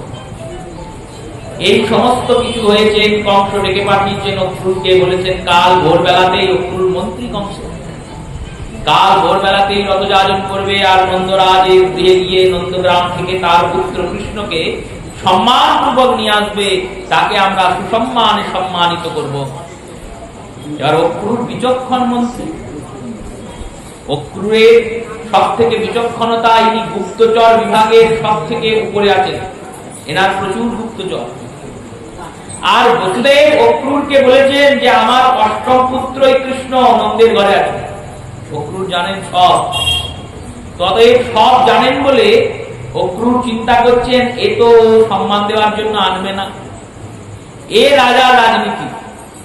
রাজা আনবে কেন? বললো আনবে অন্য কারণে। রাজা গজদন্তের মতো দন্ত বিকাশ করে, গজমুখ হাতি, তার বড় বড় দাঁত। এবার ওই দাঁত গুলো কি বললো? দেখানোর দাঁত। ও দাঁত দিয়ে কিন্তু হাতি খায় না, হাতি খাওয়ার দাঁত ভেতরে থাকে। এইরকম রাজনীতি যারা করেন তারাও গজমুখ। গজমুখ মানে হলো তাদের দেখানো বলার কথা একরকম, আর ভিতরের কথাটা একরকম। তারা আপনাকে বললো আমি খুব ভালো আছেন, তো ভালো আছেন মানে ভেতরে যে খারাপ ব্যবস্থা করবে। এইরকম রাজনীতিবিদ তারা, কূটনীতিবিদ। কংসের রাজনীতি এইরকম, ইনিও গজমুখ, রাজা বলে কথা। ইনি কৃষ্ণকে ডেকে আনছেন সম্মান করার জন্য, সম্মান কৃষ্ণকে করবে না, কৃষ্ণকে বধ করার জন্য ডাকছে। অক্রুর জানেন, চরেদেরকে নিযুক্ত করেছেন, বলেছেন দেখো আমি ঠিক সময়ে যমুনার ঘাটে ওদের নিয়ে আসবো। যমুনার ঘাটে নামে আমি যখন স্নান করবো, ওদেরকেও বলবো ডুবতে। ওরা যে ডুব দেবে তোমরা সাঁতার কেটে ওদেরকে নিয়ে চলে যাবে। আমি বলবো কৃষ্ণ বলরাম ডুবে গেছে, আর আনতে হবে, বেঁচে যাবে ওরা। কৃষ্ণ আর বলরামকে বাঁচিয়ে দেবে। এইরকম পরিকল্পনা করে অক্রুরজি রথযাজন করেছেন। আর রথযাজন করে যাচ্ছেন ভগবান কৃষ্ণের ধামে। মহিমাদশপ্রাতি অচ্যুতম দর্শনম প্রিয়মানম কল্যাণদম কৈচত্য কশ্চন। আবার মনে মনে ভাবছেন ইনি যদি অষ্টম সন্তান হন তাহলে তো ইনি সাক্ষাৎ ভগবান, সাক্ষাৎ নারায়ণী কংসকে বধ করতে আসবেন। তাহলে নারায়ণ যদি অবতীর্ণ হয়ে থাকেন তাহলে তাকে আমি কি রক্ষা করব যিনি সবাইকে রক্ষা করছেন? তারপর চিন্তা করছেন নারায়ণ হতে পারেন কিন্তু নরলীলা করতে এসেছেন, তো তাই নরলীলা যখন করতে এসেছেন তাকে রক্ষা করা আমার দায়িত্ব। এইভাবে অক্রূর গিয়ে পৌঁছেছেন নন্দালয়। ইতং শুনতয়া বচনং নন্দেন সুভাষিত অক্রূরং পরিপৃষ্ঠেন যদা পরিমস্ত্র। নন্দের আলয়ে যখন গিয়েছেন নন্দ আতিথিয়তা অতিথি ধর্ম নির্বাহ করার জন্য অক্রূরকে গৃহদ্বার থেকে অভ্যর্থনা পূর্বক সুন্দর সুবাক্যে বক্তৃত করে, সুন্দর সুবাক্যে মনোরঞ্জিত করে অক্রূরকে নিয়ে এসেছেন ঘরে, এনে বসিয়েছেন আসন। আর কত সুন্দর ভাগবতের লেখনী দেখুন। সুখদেব বলছেন ইথং শুনতয়া বাচম, এই সুন্দর বাক্য শুনে নন্দেন সুভাজিত, নন্দের এই সুন্দর বাক্য শুনে অক্রূর পরিপৃষ্টেন জহদাব পরিশ্রম। অক্রূরের আসার যে শ্রমটা ছিল, ক্লান্তি ছিল, নন্দের বাক্য শুনে মন জুড়িয়ে গেল, ক্লান্তি ছিল। আতিথিয়তা ধর্মের প্রথমেই এটি সর্বপ্রথম সিদ্ধান্ত। ঘরে অতিথি এলে প্রথমেই তাকে সুন্দর শোভাসন করে দরজা দিয়ে নিয়ে আসতে হয়। কেউ এলো আর আমি তাকে বললাম কি ব্যাপার, আসার তো কথা ছিল না, হঠাৎ ছিল, সেই লোক আর দ্বিতীয় দিন যাবে? কেউ এলো বললো ফোন করে আসা, এই বাক্য শুনে কি হবে? বললো ক্লান্তি যাবে না, উল্টে সে বলবে বাবা আমি আসি, আর আসবো না কোনোদিন। তাই প্রথমেই বাক্য নন্দরাজ শিক্ষা দিচ্ছেন, বললেন প্রথমে দ্বারের অতিথিকে সুন্দর বাক্য বলে নিয়ে আসতে হয়, যাতে তার পথক্লান্তি দূর হয়। এখানেই 38 অধ্যায় বিশ্রাম দিয়েছেন, 29 অধ্যায় শুরু করেছেন। শ্রীশুক উবাচ শুকপবিষ্ট পরজাকে রামকৃষ্ণ মানিত লেভে মনোরখান সর্বে পথিনং জান সচকার। অক্রূরজিকে নন্দ মহারাজ খুব তারে খাইয়েছেন, খুব তারে সেবা করেছেন। অক্রূরজি সুখ পরজাঙ্কে, পরজাঙ্ক মানে খাট, সুন্দরে খাটে বসেছেন, খাওয়া দাওয়া করে বিশ্রামের পর নন্দরাজন এসে বসে আছেন, কৃষ্ণ বলরাম এসেছে। এবার এই সময়ে শ্রী অক্রূর নন্দরাজনকে বলছেন, হে রাজন, কংসের ধনুর যজ্ঞ হচ্ছে, আপনি খবর পেয়েছেন নিশ্চয়।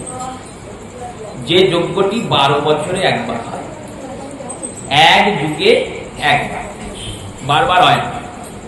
এই কারণে এর আগের বছরের যজ্ঞ হয়নি। ভগবানের তো বয়সের ক্রম হচ্ছে 11 বছর 56 দিন, এই 12 বছর বয়সী ভগবানের হয়নি এখনো, তাই যজ্ঞের কথাও ভগবান জানেন না। যুগে একবার করে হয়, 12টা বছর পেরুলে এক যুগ হয়, এই এক যুগে একবার যজ্ঞ হয়। যখন এই ধনুকটি শিব দান করেছিলেন কংসকে, তখন বলেছিলেন শোনো কংস, প্রত্যেক এক যুগে 12 বছরে একবার করে এই ধনুকে পূজা করবে, যজ্ঞ করবে, অর্চনা করবে, আরতি করবে, বন্দনা করবে, চন্দন দেবে। আর এই যজ্ঞ চলাকালীন যদি কেউ তোমার এই ধনুক ভেঙে দেয়, জানবে যে ধনুক ভেঙে দিল সেই তোমাকে বধ করবে। নির্বিঘ্নে যজ্ঞ যেন পূর্ণ। কংস তাই 12 বছর অন্তর যজ্ঞ করেন। ভূতেশ্বর নামক মহাদেব, এই ভূতেশ্বর নামক মহাদেবের স্থানে মথুরাতে এই যজ্ঞ সম্পাদন, সেই যজ্ঞের আমন্ত্রণ নিয়ে আমি এসেছি। মা যশোদা ব্যাকুল হলেন, চিন্তা করতে লাগলেন ওই দুষ্টমতি কংসের সামনে কৃষ্ণ বলরামকে আমি কি করে পাঠাই? আমার গোপাল তো কোনোদিন বাড়ির বাইরে যায়নি, যত দৌরাত্ম করেছে এখানেই করেছে, কংস তো এরকম দুরমতি, তার কাছে কি করে পাঠাই? এই কথোপকথন চলছে। মা যশোদা বিহ্বল হয়ে কাঁদছেন, নন্দ কাঁদছেন, সবাই কাঁদছেন। গোবিন্দ তাদের চোখে জল মোছালেন, বললেন শোনো মা, আমি তো আর চলে যাচ্ছি না, আমি আজ যাবো, কাল থেকে পরশু চলে আসবো। নন্দ বললেন বেশ বেশ, আমিও সঙ্গে যাব, তোমরা আগে আগে চলো, আমি পিছনে পিছনে যাচ্ছি। সুবলদাম বসুদাম সকালে খবর ছড়িয়ে পড়েছে, নন্দের দাসদাসীরা সকালে বাড়ি গিয়ে বলছে কাল থেকে আর গোপাল থাকবে না, গোপাল চলে যাবে। কে নিয়ে যাবে? বললো অক্রূর নিয়ে যাবে। রাধারানী বলছেন নামহি অক্রূর, অক্রূর নাহি যার সম, আইলো ব্রজ দেশে গোবিন্দ সঙ্গে লইয়া, বলরামে তারে লইয়া চলিল মথুরার পথ। লই নাম অক্রূর নয়, ওর নাম ক্রূর। ক্রূর মানে নিষ্ঠুর। ওর মতো নিষ্ঠুর কেউ নেই। কেন না আমাদের প্রাণ সেই গোবিন্দকে অক্রূর হরণ করে নিয়ে চলে যায়। ভগবান মাধুর্যকে বিশ্রাম দিয়ে এবার ঐশ্বর্যে প্রবেশ করবেন। এবার মাধুর্যকে বিশ্রাম দিয়ে যাবেন। মাধুর্য লীলাকে, মাধুর্য সমন্বিত ভক্তকে রাসমণ্ডলে যে আনন্দ দান করেছেন, সেই আনন্দ দানের পরে পরম প্রকাশ স্বরূপ রাসমণ্ডলে গোবিন্দ ঋণ করেছেন। ঋণী হয়ে ভগবান গোপীদের বলেছেন শোনো, এই ঋণ আমি শোধ করতে পারবো না। এই ঋণ শোধ যখন করতে পারবো না, তোমরা যদি বলো কি করলে শোধ হবে, তাহলে শোধ করতে পারি। সখীরা বলেছেন আমরা যেমন কৃষ্ণ বলে কাঁদছি,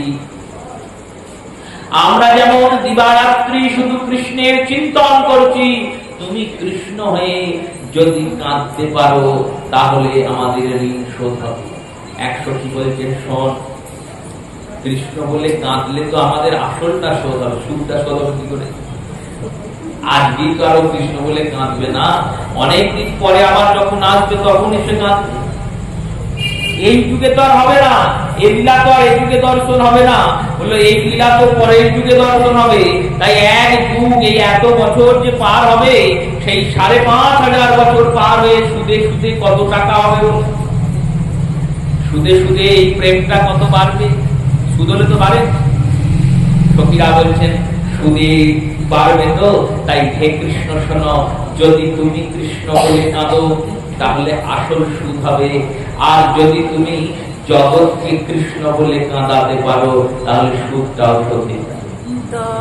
তাই এই রাস রসকে পরিণত করার জন্য রাস রসের পরিণতি হয়ে রাধারানীর রা আর গোবিন্দের গো, এই দুই যোগ হয়ে গোবিন্দের গো আর রাধার রা যোগ হয়ে একাকৃতি হয়ে রাস সেই মহাভাব স্বরূপ রাধারানী, সেই রসরাজ স্বরূপ গোবিন্দ, সেই রসরাজ মহাভাব দুই এক রূপ হয়ে আমার বহু সুন্দর হয়ে প্রকট হলেন। আর কলিযুগে প্রকট হয়ে তিনিও কৃষ্ণ বলে কাঁদলেন, আর জগৎকেও কৃষ্ণ বলে কাঁদালেন। এই হচ্ছে রাসের পরিণতি। এবার রাস রসে যে গোপীদেরকে প্রেম প্রাপ্তি করিয়েছেন গোবিন্দ, তারা তো সর্বপ্রেম পেয়ে গেছেন, মাধুর্যের প্রেম। কিন্তু এই প্রেম তো শুধু তারা পাবেন না, তাদের সঙ্গে সঙ্গে কুবজাও পাবেন, তাদের সঙ্গে সঙ্গে দ্বারকার মহিষীরাও পাবেন। তাহলে দ্বারকার মহিষীদের যে উপহার দিলেন, রাধারানীকেও যদি সেই উপহার দেন, তাহলে রাধারানী আর মহিষীরা তো এক হয়ে গেল, সমান হয়ে গেল। আর একজনাকে সোনার আংটি দিলাম আর তার থেকেও অতি প্রিয় তাকেও ওই সোনার আংটি দিলাম, তাহলে অতি প্রিয়তা বোঝাবো কি করে? বোঝানোর উপায় কি? বললো তাহলে ওকে সোনাতে হিরে বসিয়ে দিতে হবে। তো সেই রূপে এই ব্রজগোপীরা তো সর্বশ্রেষ্ঠা, তাই সর্বশ্রেষ্ঠা বলে এনাদেরকে প্রেমের থেকে উচ্চ কোন বস্তু দিতে হবে। স্বর্ণ এমনিতেই দামি, সোনা বস্তুটি দামি, কাঞ্চন সোনার আংটি দাম নেই, দাম আছে। এবার তার মধ্যে যখন হিরেটা বসবে তখন তার দাম বাড়বে। আর হিরেতে যখন আলো পড়বে তখন ওই আলোর বিচ্ছন্নতায় স্বর্ণের মধ্যে আলোর দুটি উৎপাদন,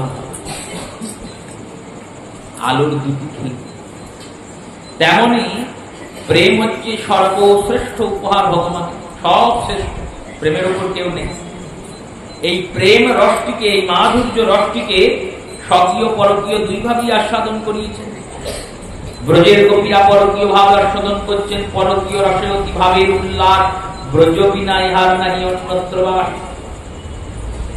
গোপীরা সর্বসময় কৃষ্ণ চিন্তন করেন, আর স্বকীয় রূপে শ্রী মহর্ষিগণ 16,108 জন স্ত্রীগণ আস্বাদন করছেন। তাই এনাদেরকে আরেকটু উঁচু জিনিস দিতে হবে। কি জিনিস দেওয়া যায়? প্রেমের উপর। প্রেমে মিলন করেছেন ভগবান, গোপীদের সঙ্গে মিলিত হয়েছেন, এর থেকে আর কি উঁচু কিছু আছে? যাকে চাইছি তাকে পেয়েছি, এর থেকে আবার উপরে কি থাকবে? বলে আমাদের বুদ্ধিতে ঢুকবে না।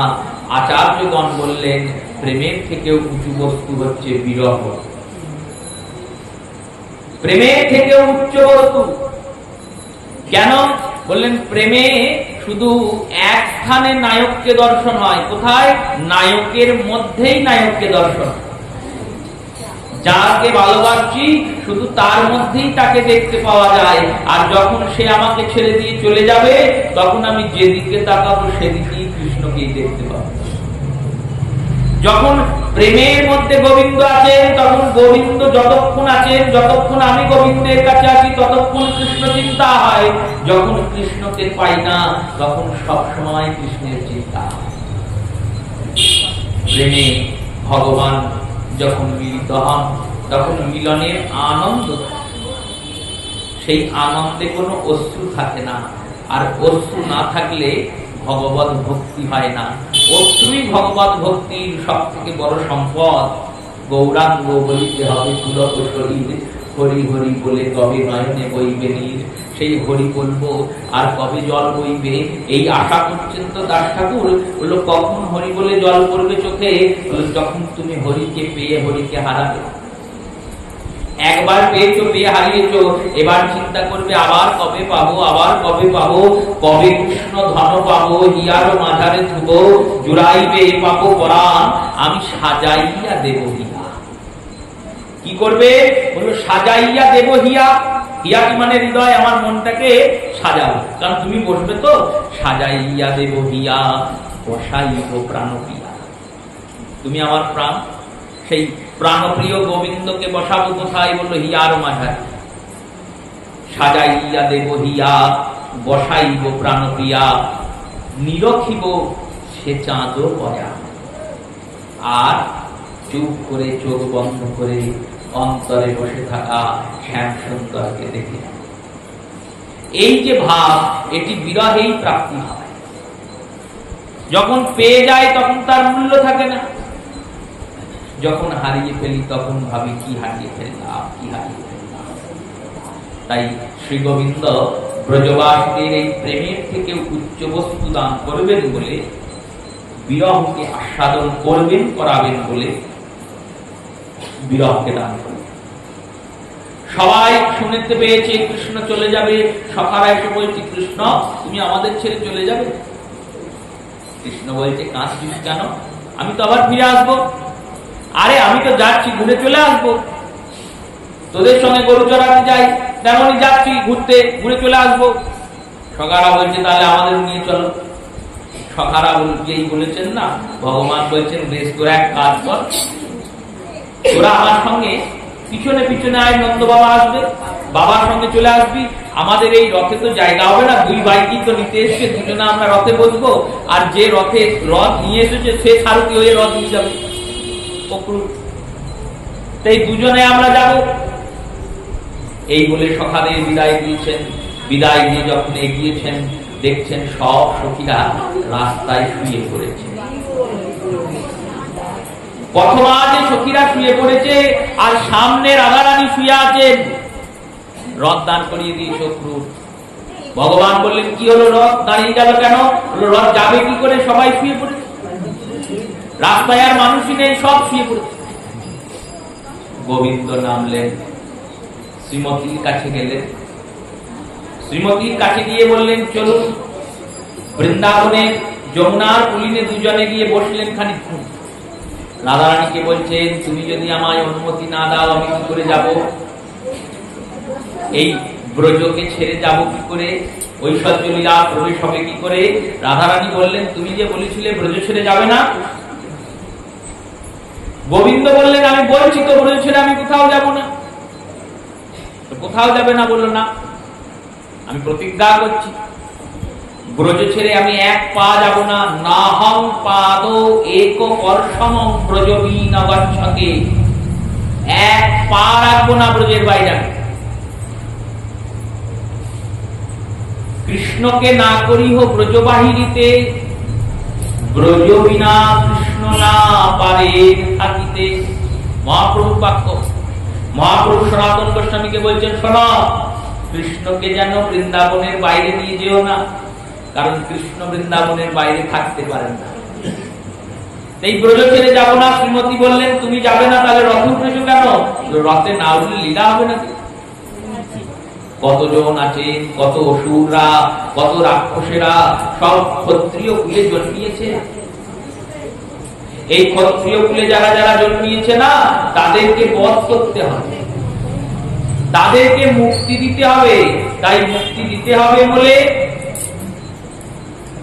আমাকে ব্রজের বাইরে যেতে হবে। বললো, তাহলে তোমার কথার দাম কি রইবে? না না, আমি যাব না। তুমি যাবে না, তাহলে যাবে কে? বললো, আমার ঐশ্বর্য রূপ যাবে। বসুদেব পুত্র বাসুদেব তিনি ব্রজের বাইরে যাবেন। গোবিন্দকে রাধারানী বলছেন, ব্রজের বাইরে না হয় বসুদেব পুত্র বাসুদেব যাবেন, তুমি তাহলে কোথায় থাকবে? লই যাবে বলেছি ব্রজে থাকবো। তুমি যদি ব্রজে থাকো, তাহলে তো আমার বিরহ প্রাপ্তি হবে না, আমি তো কাঁদতে পারবো না কৃষ্ণ। 100 বছর আমায় কাঁদতে হবে। কেমন করে কাঁদছেন শ্রীমতী রাধারানী? কৃষ্ণ চলে যাওয়ার পরে রাধারানী কাঁদছেন আর বলছেন, মরিব মরিব সই নিশ্চয়ই মরিব, কানু হেন গুণনিধি কারিবাদ। এই কৃষ্ণের নাম গুণগান কথায় গিয়ে করব, আর কৃষ্ণকে কাকেই বা দিয়ে যাব? বললো, কৃষ্ণ তোমার কাছে আছে, তাই তুমি দেবে?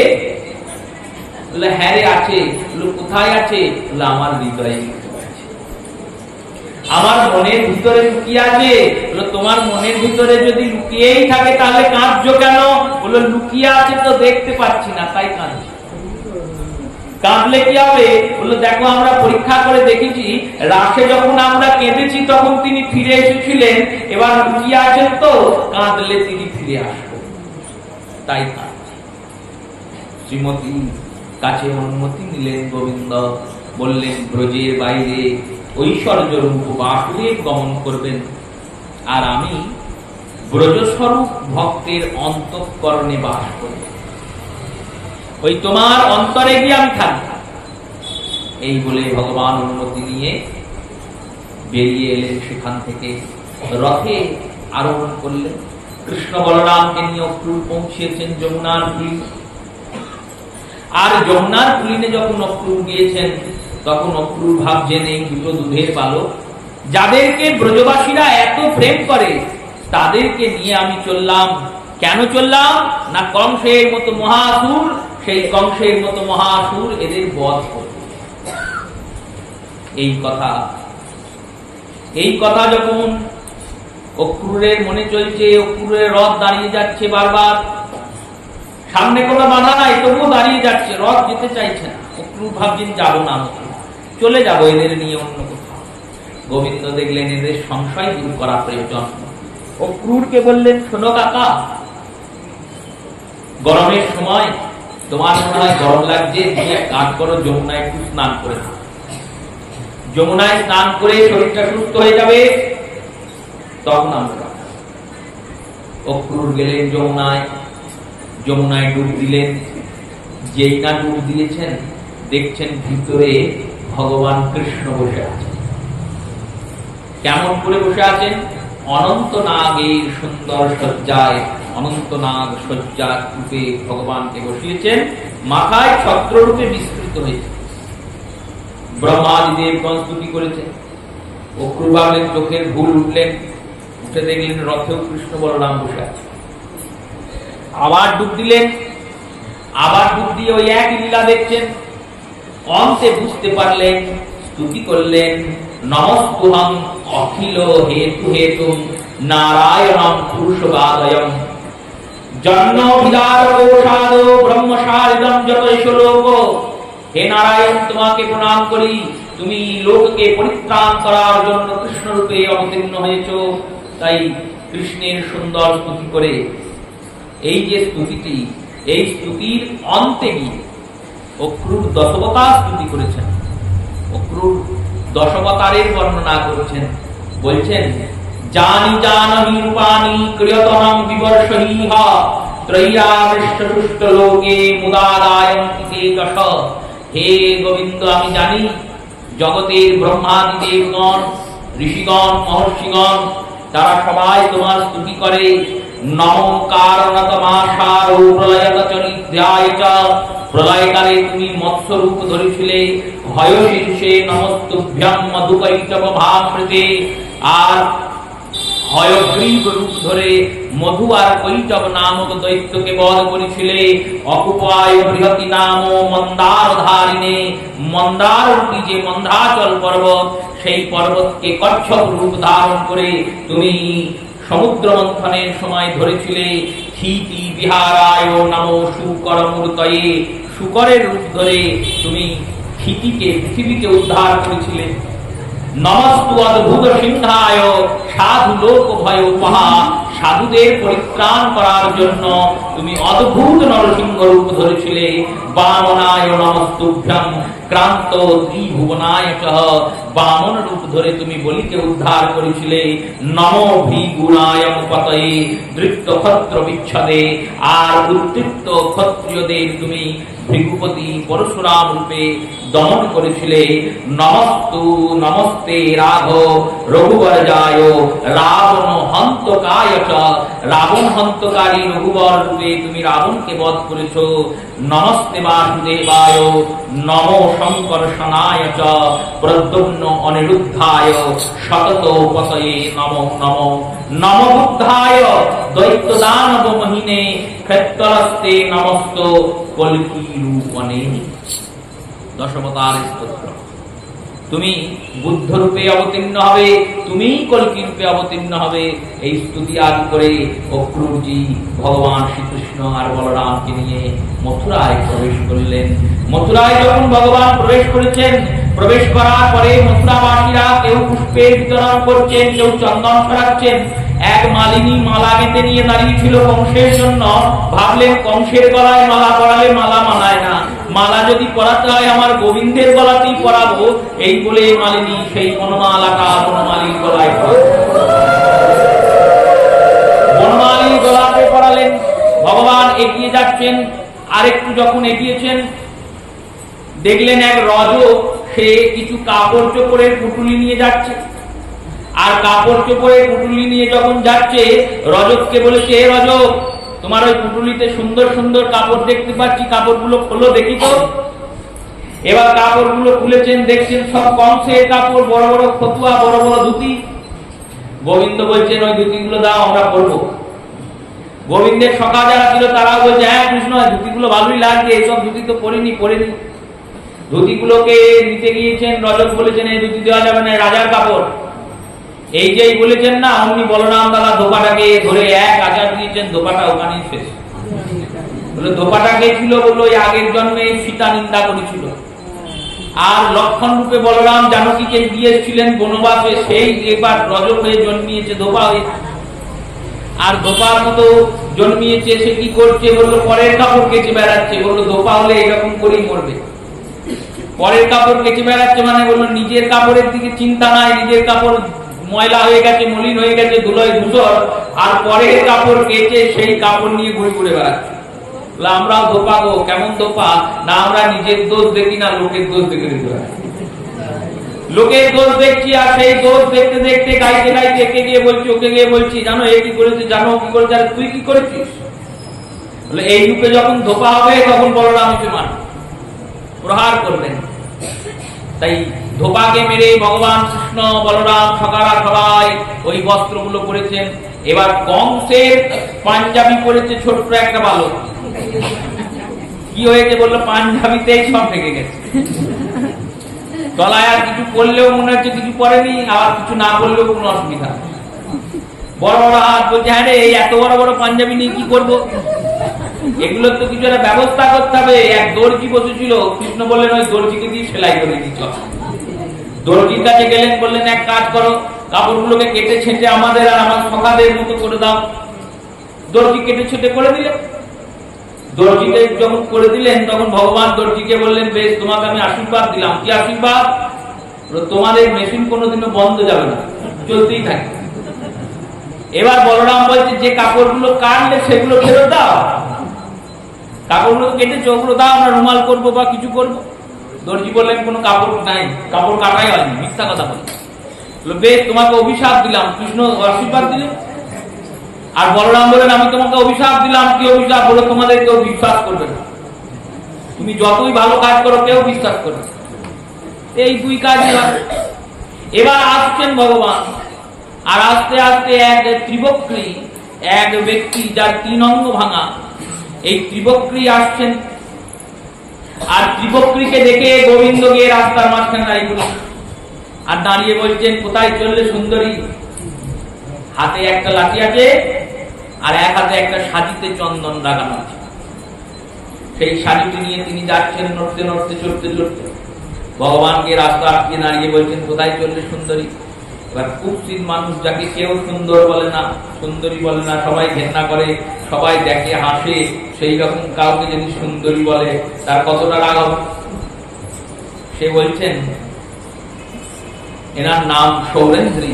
সৌরেন্দ্রী বলছেন সৌরেন্দ্রী আজ দাস্যমহং সুন্দরম কংসতাম অক্ষতম ত্রিবিক্রমাহেন কর্মাণি মদভতি ভজতৎপ্রিয়ৈ বিনানুবং কহন্তি মত্তহি। তুমি জানো কার দাসীকে তুমি এইরকম করে ব্যঙ্গ করছো? আমি কংসের দাসী, কংসের জন্য চন্দন নিয়ে যাচ্ছি, তুমি আমাকে পথ আটকিয়ে দাঁড়িয়ে আমার সঙ্গে মস্করা করছো? আমি সুন্দরী?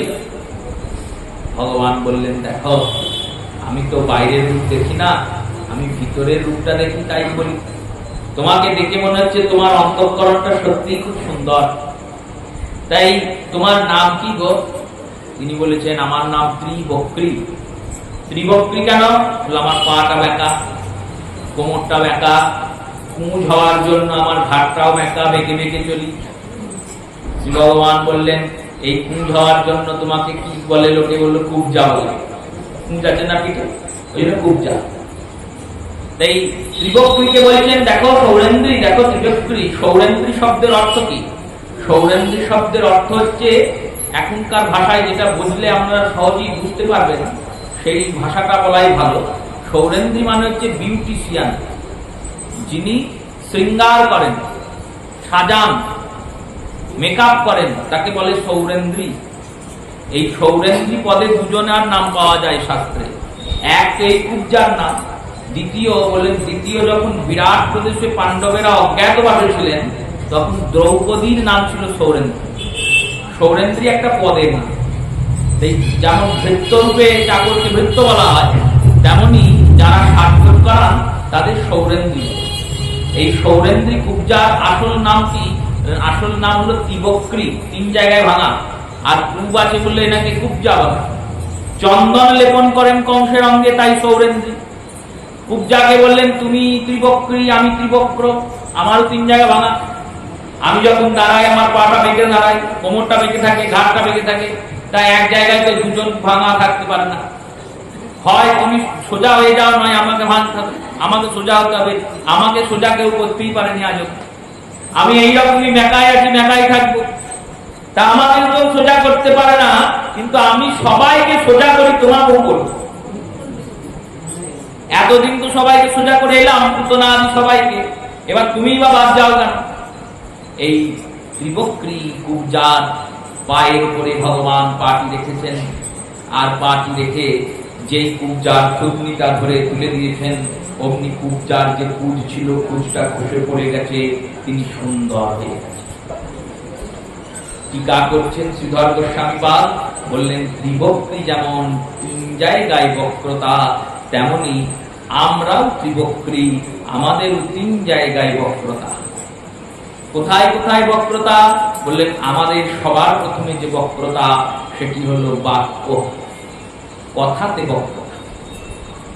দ্বিতীয় বক্রতা কোথায়? দ্বিতীয় বক্রতা হলো কায়, কায় মানে দেহ। দেহের বক্রতা কি? দেহের বক্রতা হচ্ছে দৈহিক তাপ, ভৌতিক তাপ আর দৈবিক তাপ। আর তৃতীয় বক্রতা বললেন, তৃতীয় বক্রতা হচ্ছে মনে। এই মনটা বেঁকা, আমাদের দেহটাও বেঁকা আর বাক্যটাও বেঁকা। অর্থাৎ এই 3 জায়গা থেকে আমরা পাপ কর্ম করি, কায়িক, বাচিক, মানসা। কায় মানে দেহ, বাক্য মানে বাক্য, আর মন মানে মানুষ। এই তিন জায়গায় পাপ কর্ম করি বলেই সেই পাপ কর্মটাই খুব হয়ে আমাদের পিঠে এসে বসে পড়ে।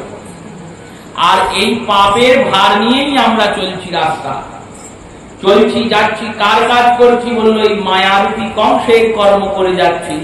এই মায়ারূপী কংসের দাসত্ব করতে করতে যেদিন আমাদের জীবন পথ আটকিয়ে স্বয়ং গোবিন্দ এসে দাঁড়াবেন, সেদিন আমাদেরকেও কৃপা করবেন। প্রথমে পা দিয়ে পাটা চেপে ধরবেন, মানে ভক্তকে স্থির করবেন। আর অস্থির চিত্তকে স্থির করে যখন তিনি স্পর্শ করবেন, তখন আমাদের দেহের বক্রতা, বাক্যের বক্রতা, মনের বক্রতা, এই তিন বক্রতা চলে যাবে। আর পাপের যে বড় কুচটা নিয়ে বেড়াচ্ছি, সেই কুচটা খসে পড়ে যাবে। সর্বধর্মান পরিত্যজ্য মামেকং শরণাং ব্রজ অহং ত্বা সর্ব পাপেভ্যো মোক্ষসামি মা শুচ।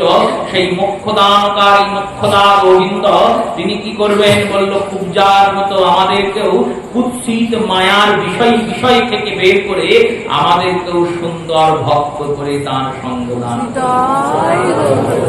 এটাই কুব্জার লীলা। কুব্জাকে সুন্দরী করলেন, বললেন তোমার সঙ্গে আমি মথুরা মণ্ডলে বাস করব, তুমি গৃহে গিয়ে গৃহস্থা দিয়ে প্রস্তুত হয়ে বসে থাকো, আমি বংশাদিদের বধ করে তোমাকে বিবাহ আদি করে পটরানি করি। কুব্জা হলেন মথুরার পটরানি। মাধুর্য রস সমন্বয় বৃন্দাবন ছেড়ে এসেছেন ভগবান। এবার মাধুর্য রস সমন্বয় বৃন্দাবন ছেড়ে ঐশ্বর্যের প্রবেশের সংমিশ্রণ স্থান মথুরা, যেখান থেকে তিনি দ্বারকায় প্রবেশ করবেন, সেই ঐশ্বর্যস্থলীর সংমিশ্রণের বিষয় ভূমিকা প্রস্তুত করছেন।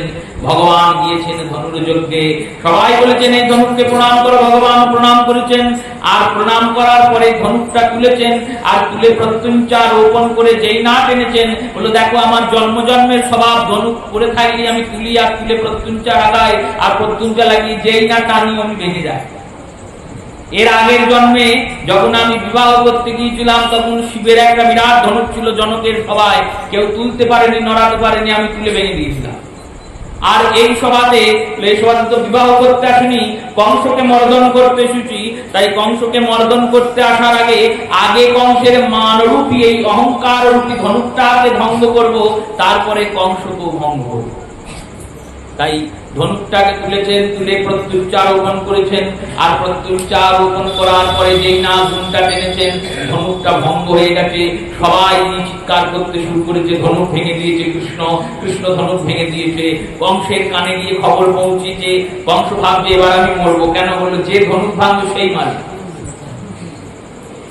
সঙ্গে সঙ্গে দূতদের ডেকেছেন, বলেছেন একটা হাতি আছে আমার, হাতিটার নাম কুবেলয় পীর। এই কুবেলয় পীর হাতিটা জরাসন্ধ উপহার স্বরূপ দিয়েছিলেন কংসকে। এর গায়ে 1000 হাতির বল, বিরাট হাতি। ওই হাতিটাকে আকণ্ঠ মদ খাওয়াও, আর মদ খাইয়ে যেখানে কৃষ্ণ আসবে ওই রাস্তায় দাঁড় করিয়ে দাও। আর যে ওর মাউত আছে তাকে বলো এমন খেপিয়ে দিতে যেন কৃষ্ণ এলেই ওর উপর ঢাক।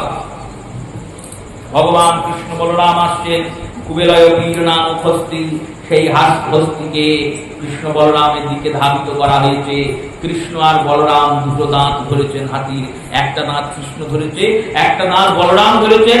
আর দুটো দাঁত ধরে হাতির ওই দাঁতে পা দিয়ে ভগবান কৃষ্ণ হাতির মাথায় উঠেছেন। আর ওঠার পরে নিজের হাত দুটোকে এক করেছেন, আর এক করে হাতির মাথায় যেই না মেরেছেন, অমনি হাতিটা মরে গেছে, হাতিটার দেহ বাঁচছে। ভগবান কৃষ্ণ আর বলরাম হাতির উপরে উঠেছেন, উঠে দুটো দাঁত উপরে টেনে বের করেছে। আর টেনে বের করে দুই ভাই দুটো দাঁত কাঁধে করে নিয়ে ঢুকেছেন রঙ্গস্থলে। রঙ্গস্থলে চাঁদ মুষ্টিক আদি বড় বড় রঙ্গযোদ্ধা কুস্তিগীর, 1000 কুস্তিগীর দাঁড়িয়ে আছে। প্রত্যেকের সঙ্গে ভগবান বলেছেন দেখো 1000 আছে, তুমি 500 নিয়ে নাও, আমি 500 নিয়ে নিই। তার মানে হলো তুমি 500 জনাকে মুক্তি দাও, আমি 500 জনাকে মুক্তি দিই। এবার ভগবান কুস্তিগীরদের সঙ্গে লড়ছেন। এক একজনার আয়ু বড়, দেহ বড়, শক্তিও বেশি। আর ভগবান তো একবারে ছোট দুধের বালক, 10 বছর 56 দিন বয়স গোবিন্দের, আর বলরামের 1 বছর বেশি। তাই 11 বছর 10 বছরের সব ছেলে আর ওই রকম ঠান্ডা গন্ডা লোকেদের সঙ্গে লড়াই করছে, একটা একটা করে বধ করছেন। কংস দেখছে ভারী মুশকিল হয়ে গেল, কি হবে? এই করতে করতে কিছুক্ষণের মধ্যেই গোবিন্দ চানুর নামক যে কুস্তিগীর তাকে বধ করেছেন। আর বধ করে এক লাফে কংসের সিংহাসনে পৌঁছে কংসের কেশ মুন্ডন কেশ মুক্তিকে ধরে টানতে টানতে নামাচ্ছেন আর বলছেন, তুমি আমার বাবা মাকে খুব কষ্ট দিয়েছো, এই যত কষ্ট তুমি দিয়েছো তত কষ্ট আমি ফিরিয়ে দেবো।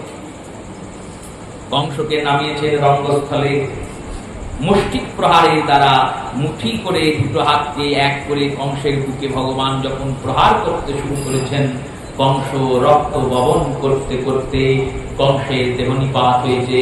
বলি কংসনাশন ভগবান কি।